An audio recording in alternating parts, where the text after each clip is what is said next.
marriage equality is on the rise. But despite this trend, religious beliefs remain a major obstacle to acceptance. Many conservative Christians believe that the Bible condemns all same-sex relationships. That question drove my own intensive study of this issue when I came to terms with being gay, as both my parents and my church in Kansas believed that gay marriage was wrong. But what I learned when I studied the relevant scripture passages changed my parents' minds, along with the views of many other Christians in my life.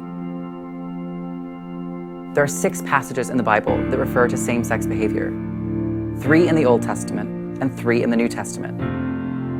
The most famous passage is the story of Sodom and Gomorrah. God sends 2 angels disguised as men into the city of Sodom, where the men of Sodom threaten to rape them. The angels blind the men, and God destroys the city. For centuries, this story was interpreted as God's judgment on same-sex relations. But the only form of same-sex behavior described is a threatened gang rape. Ezekiel 16:49 sums up the story's focus on violence and hostility toward strangers. Now this was the sin of your sister Sodom. She and her daughters were arrogant, overfed, and unconcerned. They did not help the poor and needy. In Leviticus 18:22, male same-sex intercourse is prohibited, and violators are to receive the death penalty. You shall not lie with a male as with a woman. It is an abomination. Other things called abominations in the Old Testament include having sex during a woman's menstrual period, eating pork, rabbit, or shellfish, and charging interest on loans. But they're part of the Old Testament law code, which was fulfilled by Jesus. Hebrews 8:13 says that the old law is obsolete and aging. Romans 10 verse 4 says that Christ is the end of the law. So the Old Testament doesn't settle the issue for Christians.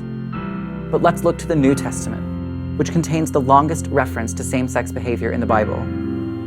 In Romans 1 verses 26 and 27, people who turn away from God to worship idols are then turned over to their own lusts and vices.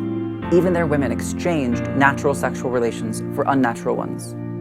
In the same way, men committed shameful acts with other men and received in themselves the due penalty for their error. Paul's words here are clearly negative, but the behavior he condemns is lustful. He makes no mention of love, commitment, or faithfulness. His description of same-sex behavior is based solely on a burst of excess and lust.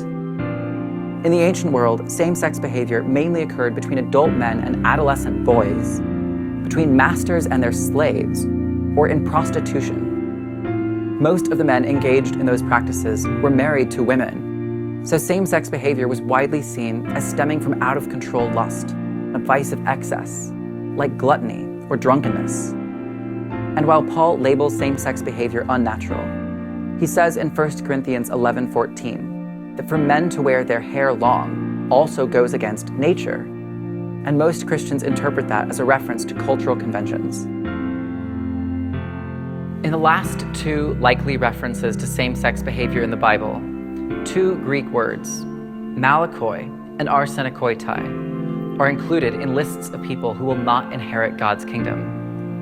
Many modern translators have rendered these terms as sweeping statements about gay people. But the concept of sexual orientation didn't even exist in the ancient world. Yes, Paul did not take a positive view of same-sex relations, but the context he was writing in is worlds apart from gay people in committed, monogamous relationships.